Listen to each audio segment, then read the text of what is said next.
Pumpkin Guy movie reviews. I got to watch the movies this week while I was in my little box. Ignore the lighting issues.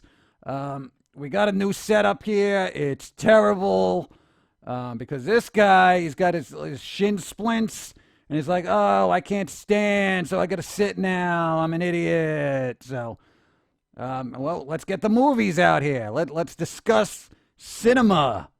All right, let's see what a pumpkin views while he's in a little tiny shoebox. The first movie I got to see this week was Hell and Back. Hell and Back. Look at it. Look at it. Hell and Back. It's a little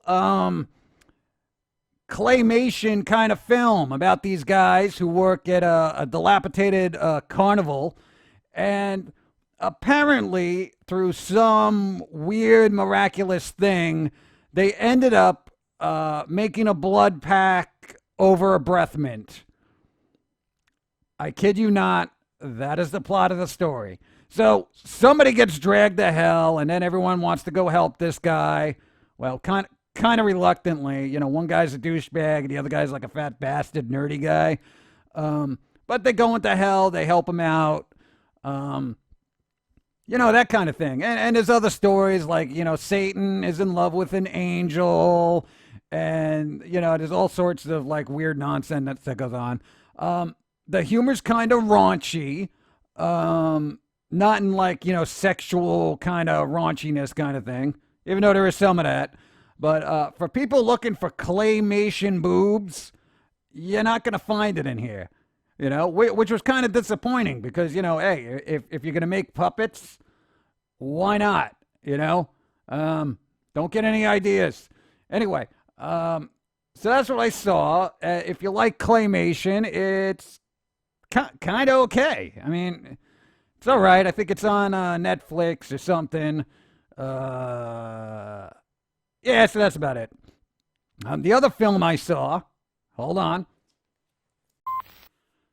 The other film I saw was the unfortunately titled, and I kid you not, Big Tts Zombie. It's an actual film. Like, and you know what? I will say it's false advertising because you don't see like any boob in throughout this whole film, which is kind of good. But I got to tell you, as Japanese overdubbed B-movie campiness goes, this is like quintessential cheese. I mean, this is like some of the one-liners here are so cheesy, you can make a pizza out of them. That's how cheesy they are. So basically, it's about a bunch of strippers who have to fight off some zombies in Japan. And you know, the American English overdubs make it that much more funny because they're horrible, but it actually works. Like, you know, when you watch an anime and you're like, oh, God, these voiceovers are terrible. You know, you almost feel that way about this, but then you're like, hey, the whole film is bad, so it kind of works, you know?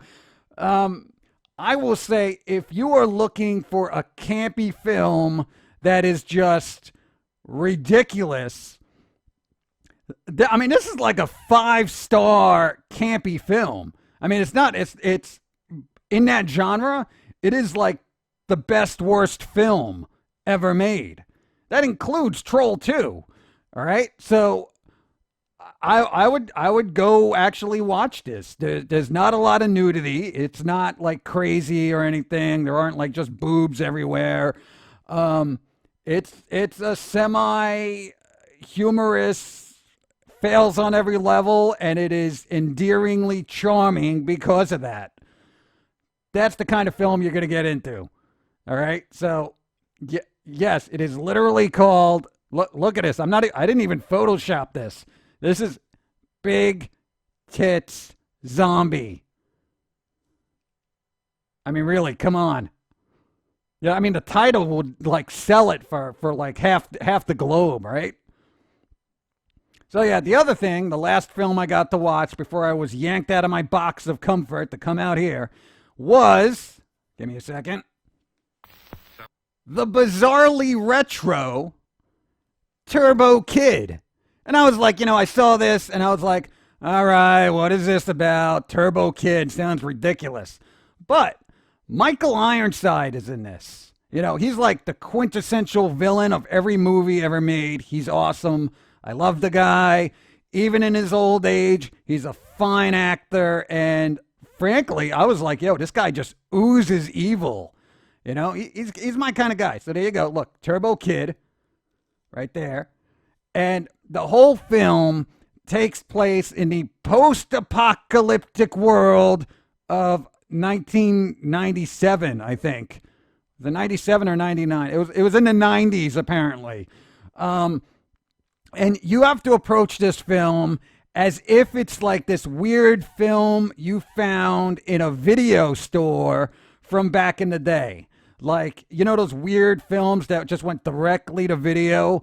That's what this is an homage to. Those weird videos that you would only see on videotape. And I got to tell you, I got into this and I'm watching it and I'm like, this is terrible. What am I even seeing here? And then it kind of grew on me because I got my little pumpkin head into the mindset of a film from the 80s that I just like picked up, and it's like this lost relic of unknown everything.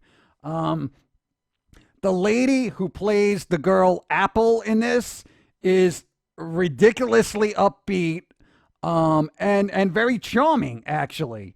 And I'm not going to give out any spoilers because I think everyone who's like old enough to remember VHS should go watch this.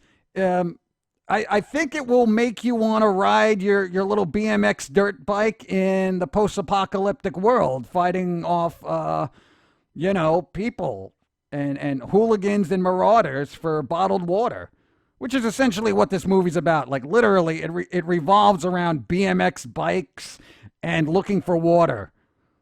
It is like crazy. It is like... I guess if you like that like short film Kung Fury, this is right up your alley. Okay?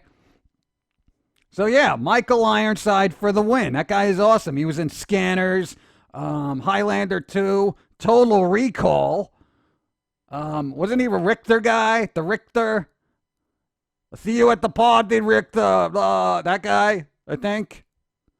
Whatever. So yeah, there you go. Turbo Kid. A surprising little retro nostalgic gem. It was really so bizarre, though. It really was. I was like, what was I watching?